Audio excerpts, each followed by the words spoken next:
malam ini kita hendak mengantar kepergian saudari kita tercinta, Ibu Monica Biansi Pintarita Mustika. Beliau kembali ke rumah Bapa tepat pada 1 November. Bersama keluarga kita berkumpul untuk berdoa bagi saudari kita ini, sebab kita percaya bahwa hidup ataupun mati kita tetap milik Tuhan. Kita percaya bahwa Tuhan Yesus Kristus akan membangkitkan dia untuk kehidupan abadi di surga. Kita berharap akan berjumpa dengannya pada saat Kristus datang dengan mulia untuk mengumpulkan semua sahabatnya dalam kerajaan surga. Mari saudara-saudariku, mengawali Ekaristi ini, kita merendahkan diri, menyadari bahwa kita adalah orang-orang yang berdosa dan memohon pengampunan dari Allah. Ramu kepada kematian untuk membebaskan semua orang dari kuasa maut dan mengaruniakan hidup kekal, khususnya kepada hamba-Mu, Ibu Monica Biansi Pintarita Mustika, yang telah Engkau panggil ke hadirat-Mu. Terimalah dia dalam kemuliaan abadi bersama-Mu. Bebaskanlah dan ampunilah dia dari segala dosanya, supaya pada hari kebangkitan dia menikmati kebahagiaan kekal di surga bersama para orang kudus-Mu, demi Kristus Tuhan dan pengantara kami. Amin.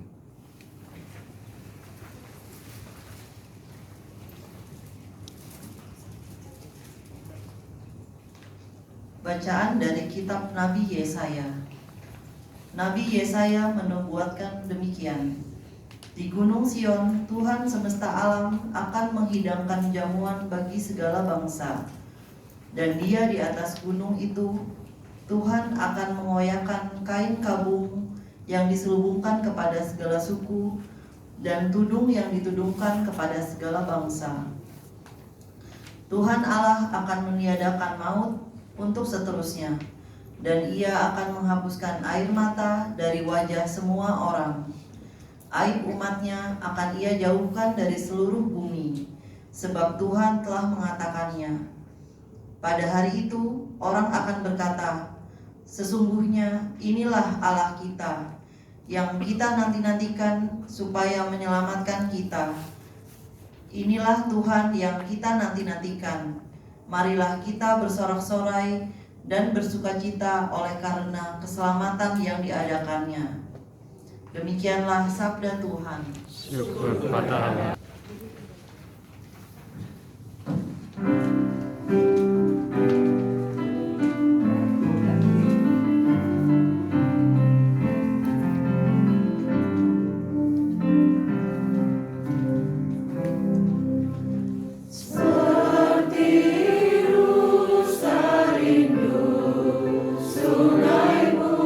Jiwaku rindu engkau.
Tuhan bersamamu.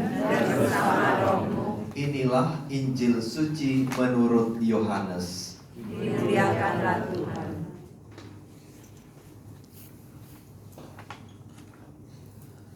Pada waktu Yesus tiba di Betania, didapatinya Lazarus telah 4 hari berbaring di dalam kubur. Betania terletak dekat Yerusalem, kira-kira 2 mil jauhnya. Di situ banyak orang Yahudi telah datang kepada Marta dan Maria untuk menghibur mereka berhubung dengan kematian saudaranya. Ketika Marta mendengar bahwa Yesus datang, ia pergi mendapatkannya. Tetapi Maria tinggal di rumah. Maka kata Marta kepada Yesus, "Tuhan, sekiranya Engkau ada di sini, saudaraku pasti tidak mati.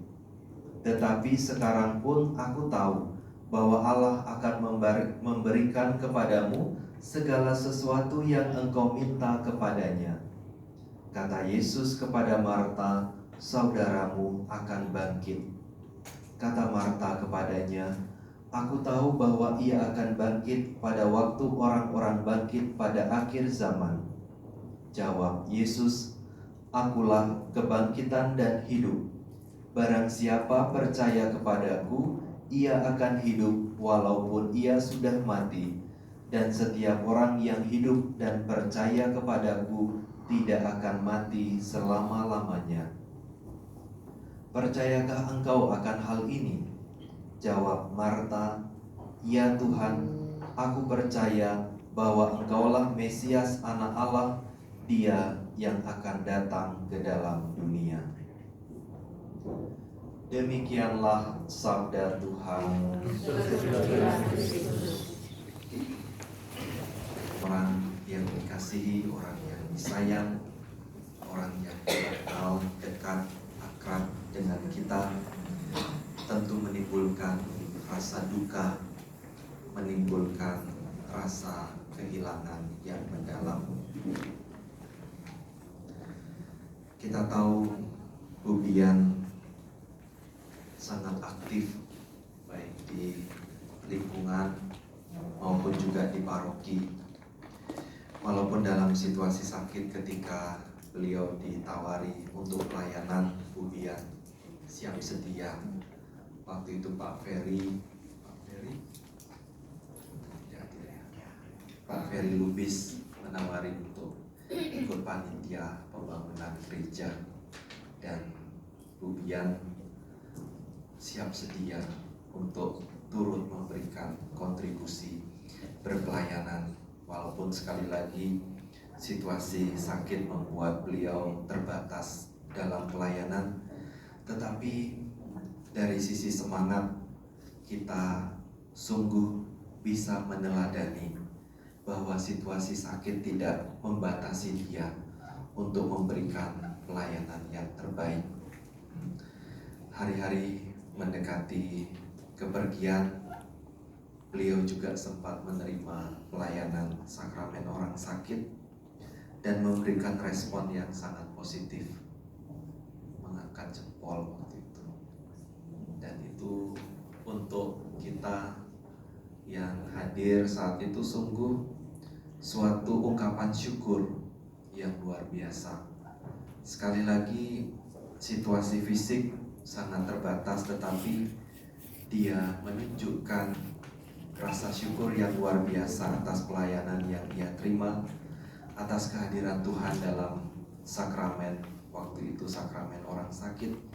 Sehingga kita percaya Bu Bian yang cukup lama bergulat ya dalam situasi sakit, kini sudah tenang, beristirahat, dan tidak lagi mengalami kesakitan. Dan kita sebagai orang-orang yang ditinggalkan oleh beliau tentu sekali lagi merasa kehilangan.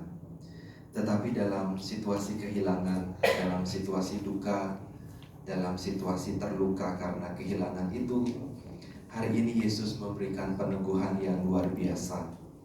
Yesus dikatakan hadir untuk melayat. Tadi kita dengar dari bacaan Injil. kehadirannya sangat menghibur.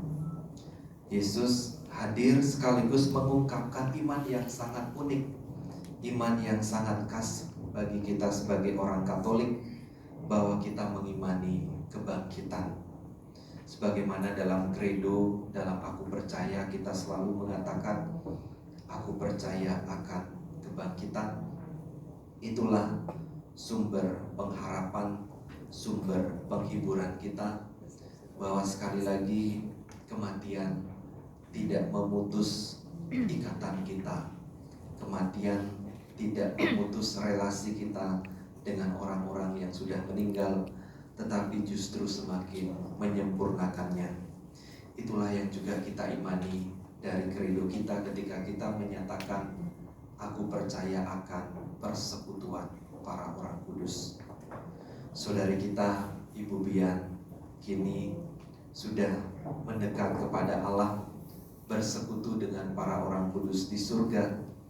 Dan kita sebagai orang-orang yang masih berziarah di dunia ini, tentunya kita percaya Bu Bian mendoakan kita juga, orang-orang yang masih sekali lagi berjuang bergulat di dunia ini. Dan kita percaya sekali lagi sebagaimana Paulus mengatakan, hidup ataupun mati kita tetap milik Tuhan. Ibu Bian kini beristirahat abadi bersama Bapa di surga. Amin.